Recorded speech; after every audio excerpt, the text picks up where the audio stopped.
Assalamualaikum warahmatullahi wabarakatuh. Insyaallah, alhamdulillahi wa syukrillahi wa ni'matillahi ya karimul ya madin. Insyaallah ya karimul ya matin, ya karimul ya matin. Allahu akbar, Allahu akbar, Allahu akbar, walillahil hamd. Insyaallah sebuah pertanyaan yang cukup membahana ketika kita memikirkan bagaimana caranya kita mengetahui tentang perjalanan moksah daripada leluhur-leluhur kita di zaman lampau dengan jasad yang hilang pada saat di zaman kini ketika belajar mengenal diri atau belajar ilmu tariqah hakikat ma'rifat billah. Insyaallah, pertama moksa. Pada hakikatnya leluhur kita di zaman lampau, dikala mereka bermeditasi ataupun bersemedi sampai makom dan tingkat yang sangat tinggi pun mereka tidak menemukan yang bernama Nur Muhammad. Karena ketika kita masuk ke dinding negeri rasa ada dua cahaya yang sama, yang satu cahaya asli Nur Muhammad, yang satu cahaya dari alam jin. Maka insya Allah dia tenggelam lebur, semua jasadnya juga hilang tanpa bekas yang namanya moksa, tetapi dia berada di alam jin. Tubuh kasarnya hilang, dia berada di alam bumi dan juga berada di alam jin. Dia ditugaskan oleh Allah Subhanahu wa taala sebagai penjaga-penjaga makom alam jin dan makom alam bumi. Dia bukan termasuk wali Allah. Allahu akbar, walillahil hamd. Yang kedua, bagi hamba Allah yang belajar ilmu tariqah hakikatul ma'rifat billah. Oleh karena itu ketika seorang syariatnya sudah menjalankan syariat baginda Nabi Muhammad sallallahu alaihi wasallam, yang mempunyai Nabi Muhammad yang mempunyai kitab suci Al-Quran, yang beragama Islam, yang mempertuhankan Allah Subhanahu wa taala, maka ketika dia belajar mengenal diri, jiwanya jelas mi'raj akan bertemu Allah. Dan kalau disayangi oleh Allah, dirahmati oleh Allah, diridhoi oleh Allah dengan segala liputan kuasa kebesarannya, beliau menjadi kamil mukamil, insya Allah jasadnya hilang. Pertanyaannya, kemana jasad ini? Jasad ini diangkat derajatnya oleh Allah sebagai wali-wali Allah, belum menuju ke alam barzah. Dia menuju ke Masjidil Haram, ditugaskan di Mekah menjadi kekasih-kekasih Allah, menjadi wali-wali Allah. Yang lain pun bukan ditugaskan di Mekah, tetapi ditugaskan di berbagai sebaran tempat di muka bumi untuk melanjutkan dakwah ilallah. Sepanjang mereka hidup dengan jasadnya yang masih utuh, mereka pun berdakwah, dan setelah meninggalkan dunia mereka pun berdakwah. Tugas dakwah mereka belum selesai sampai ditetapkan oleh Allah Subhanahu wa taala tugas mereka selesai, baru mereka kembali ke alam al-kausar, asyariah, alam ghaib, al-malakutiru, al-malakutiru, yaitu alam para wali, makomnya para wali, insya Allah di negeri malakutin nur.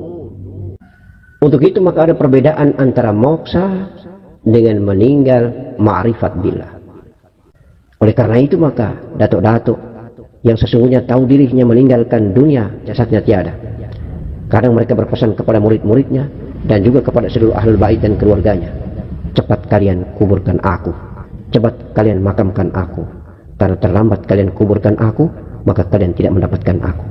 Maka tepat sekali pandangan dan pendapat ahli tasawuf Jalaluddin Rumi, pandangan tasawuf Junaid Al-Baghdadi datuk kita insya Allah, bahwa sesungguhnya apabila kami para wali-wali Allah meninggalkan dunia, janganlah kalian bertemu dan mencari kami di muka bumi, mencari kami di kuburan-kuburan di muka bumi, tetapi carilah kami di dalam hati kalian, karena hati orang-orang mukmin itu adalah Baitullah. Kalau hati orang mukmin itu tempat tinggalnya Allah, singgasananya Allah, maka di situ singgasananya kekasih-kekasih Allah. Kami berada di hati-hati kalian. Oleh karena itu kita belajar mengenal diri, membersihkan ladang hati, timbulnya Nur Muhammad dan negeri rasa. Mari kita mencari Jalaluddin Rumi, mari kita mencari Datuk Syekh Abdul Qadir Al-Jilani, mari kita mencari Datuk Syekh Junaid Al-Baghdadi, mari kita mencari para nabi dan datuk kita baginda Nabi Muhammad sallallahu alaihi wasallam, seluruh kekasih dan para wali-wali Allah di hati kita. Bersihkanlah hati kita, sucikanlah hati kita. Kita mencari dan bertemu sang kekasih, pemilik kekasih, Nurullah Nurul Izzati, Nurullah Nur Muhammad, Nur Muhammad di dalam Nur Allah, di dalam negeri hati, negeri terindah, negeri rasa, negeri qalbi. Ala bi dzikrillahi tatma'innul qulub, wala haula wala quwwata illa billahil azim.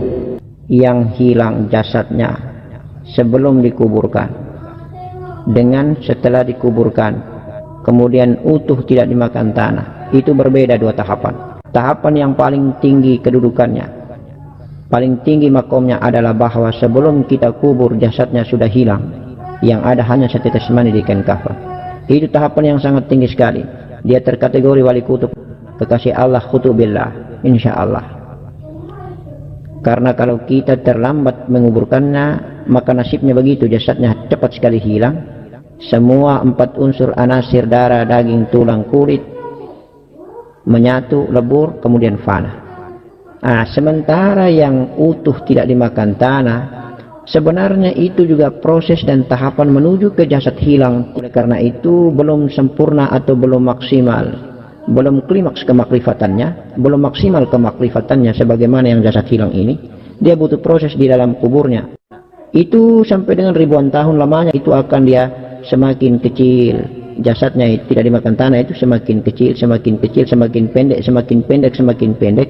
Akhirnya nanti finalnya sampai dengan ketika kita gali di dalam kubur hanya ada kain kafan kosong, jasadnya sudah tidak kita temukan lagi. Jadi yang tidak dimakan tanah di dalam kubur itu adalah tahapan proses pelan-pelan untuk sampai ke makom jasadnya hilang.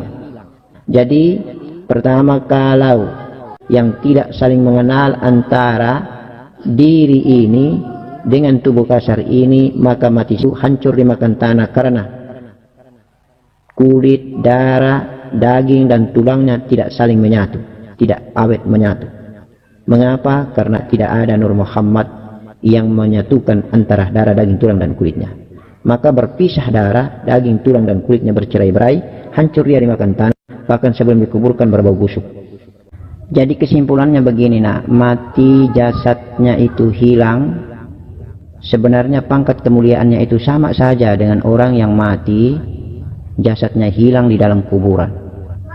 Jadi ada 2, satu jasadnya hilang sebelum dikubur, yang satu jasadnya hilang setelah di dalam kubur. Butuh tahapan baru dia hilang.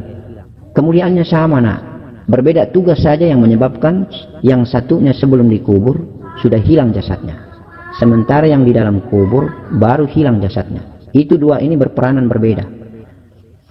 Pangkat kewalian mereka sama, pangkat kemakrifatan sama, pangkat kemuliaan sama.